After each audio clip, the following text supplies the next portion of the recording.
Okay, let's get this tip off. Oh, I guess I never did have it tight. Clean off a spot here for the debris. So this is what they have in there, and it's not correct, like I say. I can blow right out by this. Come on. They just had a ball bearing in there.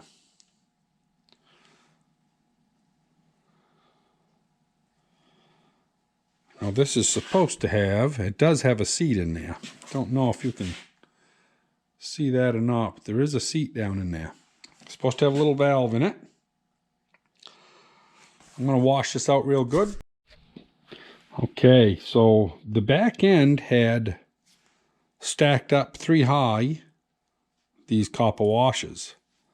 Because as you can see, the threads don't go down to the bottom. And apparently they was having trouble getting it to seal. But it appears to be a 1/4 inch hole. It'll start into it. I'm going to get my drill. I'm going to clean that out.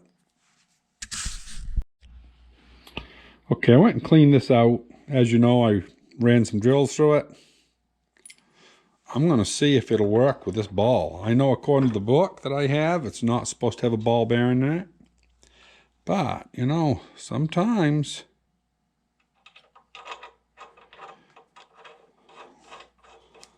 things have been superseded and you don't know about it, and maybe this is one of those cases.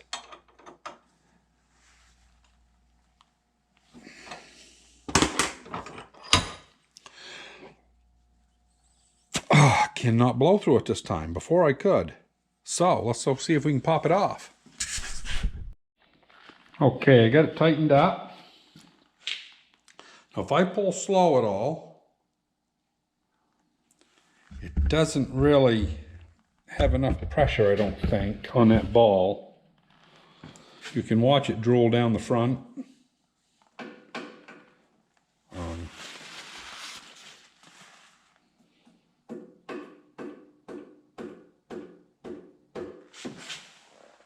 Yeah, it's working better now.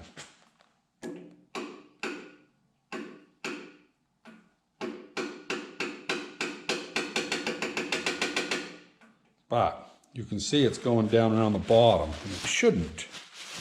And I don't know if it needs more pop-off pressure. It doesn't take much pressure to pull that handle. So, got to do a little more research. I think that this should actually squeak like a little bit, like it should be tight. So I'll bring it back in a little bit. Well, I saved you the trouble of watching me try to find these springs. So this is the old one. The old one, as you can see, didn't have good ends on it. This one here I just found. It's got factory ends on it. And it fits inside of that tip like a T. So I'm going to go put this in. We'll try another squirt test. See if it improves. Okay, I got that stiffer spring in. I'm not really still happy about it, but these really don't pop off, I guess, like a regular injector. So, you know, it is what it is. So, anyway, at high speed, it probably will do all right. So I'm going to go move the spoon. I'm going to screw this in. And, yeah, bring it back. Okay, that's your hot tube hole. I'm going to give it a quick little jerk with the spoon deflecting over to this side. We'll see if any fuel comes out. It should. Yeah.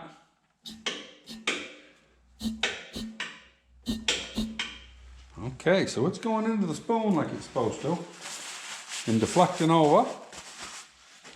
Don't know how heavy of a mist you're supposed to get when you do that, but we're getting one.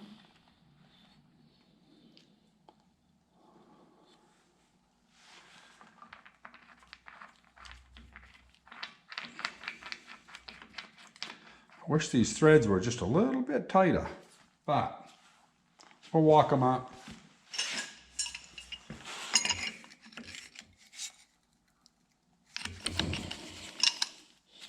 Probably a little tighter than I had it before.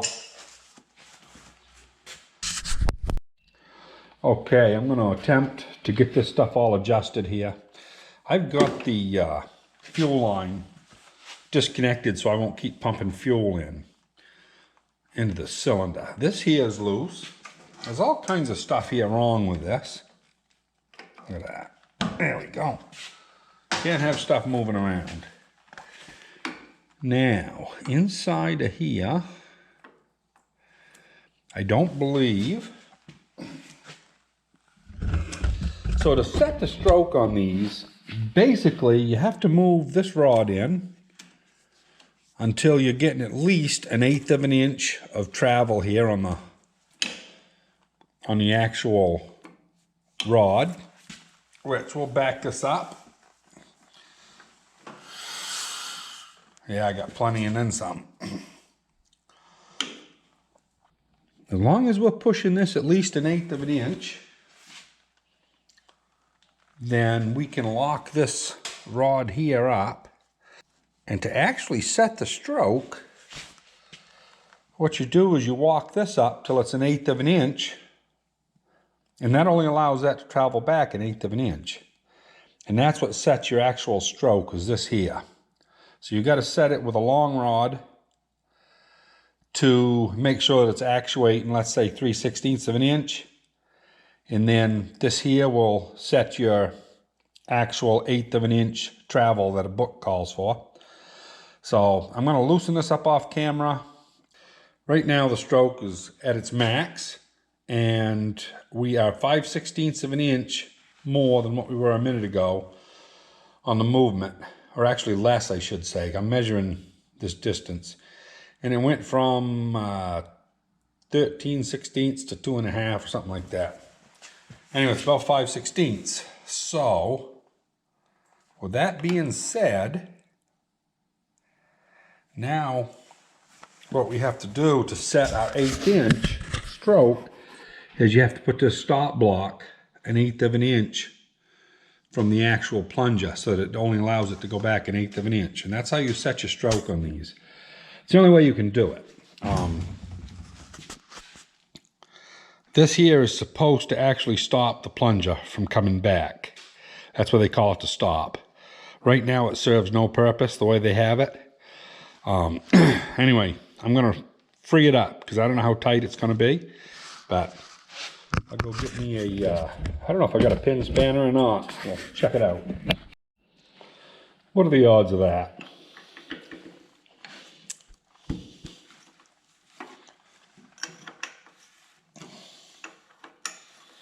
Actual proper tool.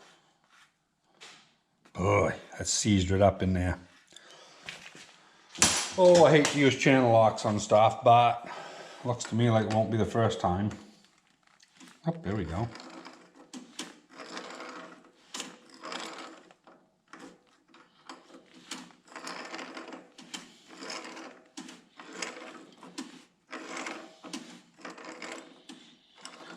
I am going to go get me, since it's a even 1/8 inch, I'm going to go find me a small piece of 1/8 inch key stock. I'll be right back. Okay, got back here. So it's about 2 thousandths or so, 2.5 thousandths undersize, but it'll work. So let's see here if we can get this. Boy, there we go.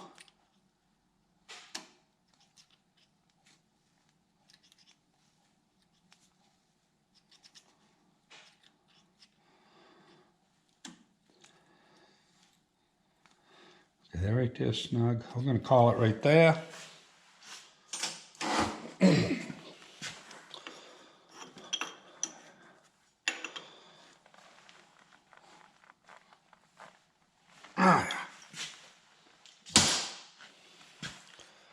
Yeah, perfect. So now, while this is running, you know, this thing will just sit there. I don't know if this is supposed to have a spring to hold it back, or if it's just to sit there and thump around. I think it's probably supposed to have a spring. I got to do some research. It kind of would make sense if it was to have, or maybe you're supposed to put this on the bottom. No, that don't hold nothing. So I'm not really sure what the deal is, but guy could just do that just to hold it, because you got to do something with that chain. I don't know. I got to do some research on that, see if there's anything supposed to hold that. But anyway, that pump now is set. So if you watch that, that should pump. Now we'll get this out of the way now so you can actually see what I'm looking at. Hopefully you can see that little shiny gap where it's wet. That should disappear. Yeah. So yeah, I think everything except for tightening up this right here. Well, let me back that up.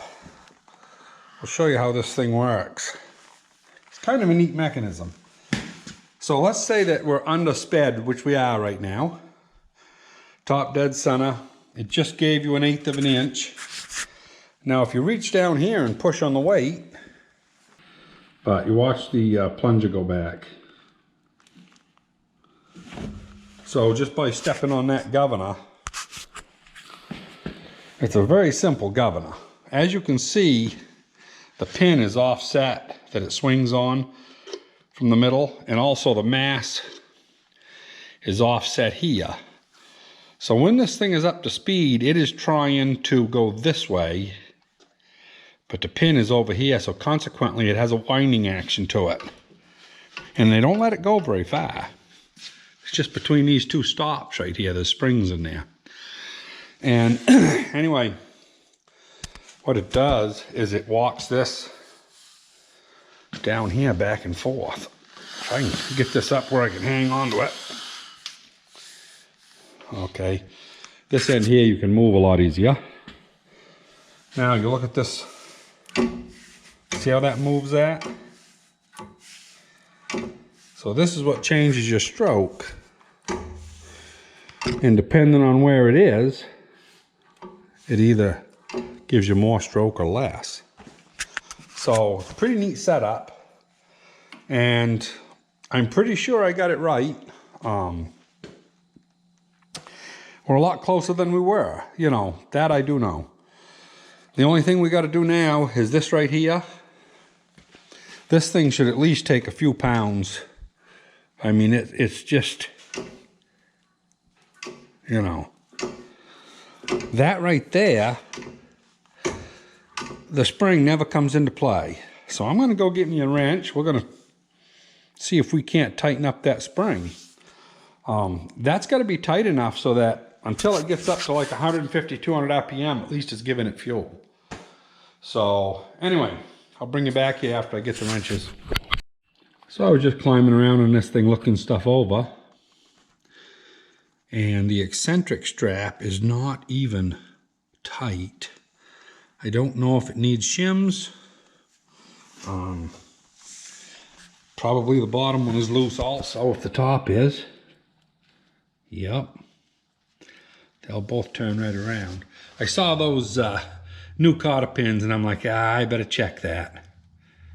I mean, not even close to being tight. So I might need to put shims. I might just be able to tighten them and still have it turn. I'm not sure.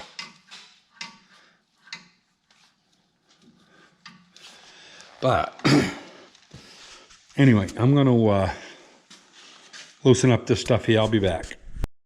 So I got real curious. You know, this old pulley that is driven on here, I don't know if it's factory.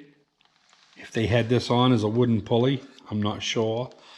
But I thought you'd like to see all this hardware in there to try to fix that. It's got every type of horseshoe nail, regular nail.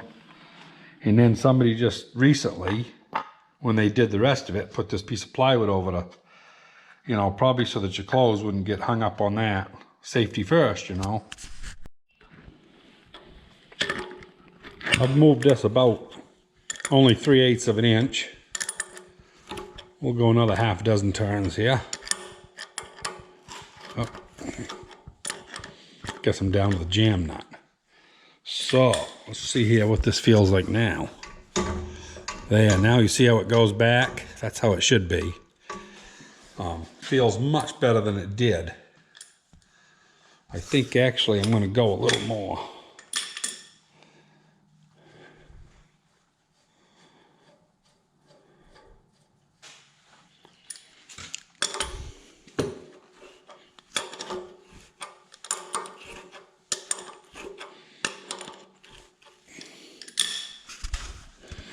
Yeah, that's pretty. It should at least come up to speed.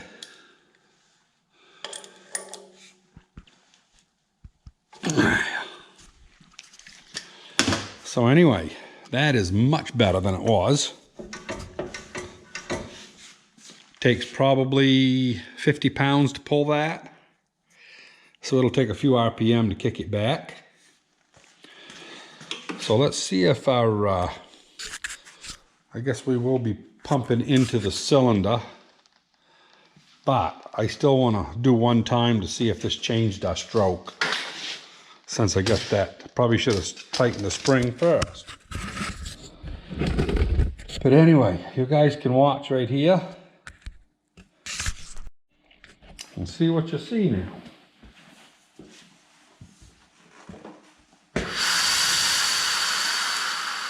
Coming up on top dead center. And right there is top dead center.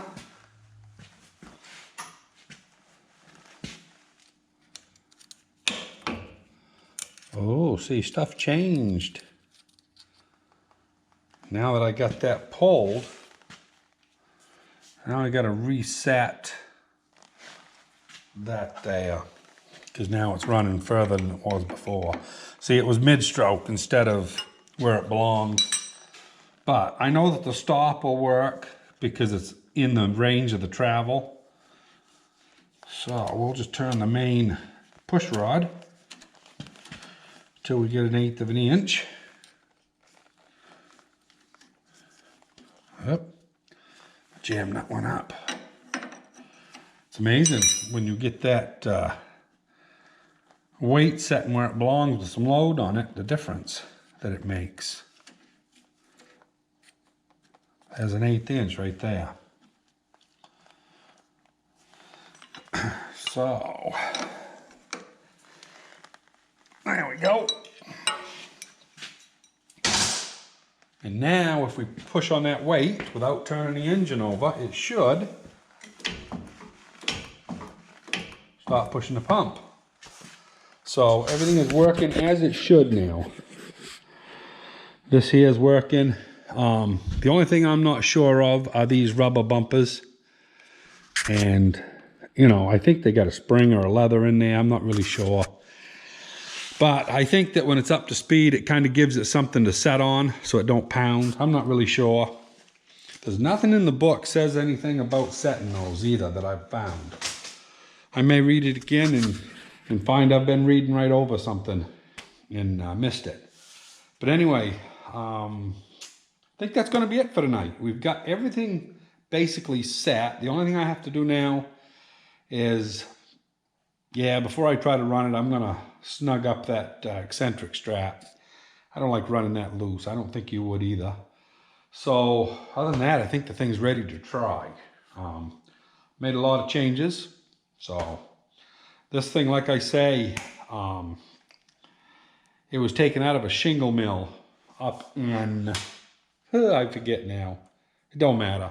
Anyway, originally ran a shingle mill, so it would have been running up at 350 RPM for sure. And whoever got it did the same thing all people try to do with old engines. They slow them down and start frigging with the governor and frigging with the injection pump, and half the time they don't know what they're doing, which until I really looked this all over and got it all figured out, I wouldn't have either. But I'm not a fan of running an engine low. Slow RPM is hard on them. Hard on the crankshaft, hard on the journals, hard on the wrist pins, hard on everything. It's just a shock load all the time, instead of letting it go through and having the load carrying over.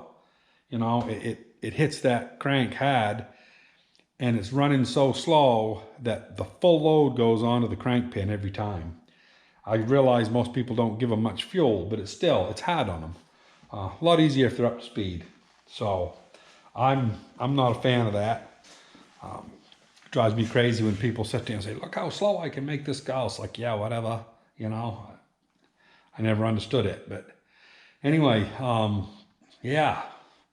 I think this is ready to try. We'll probably try it tomorrow sometime. So till then, keep safe, everybody. We'll see you on the next one.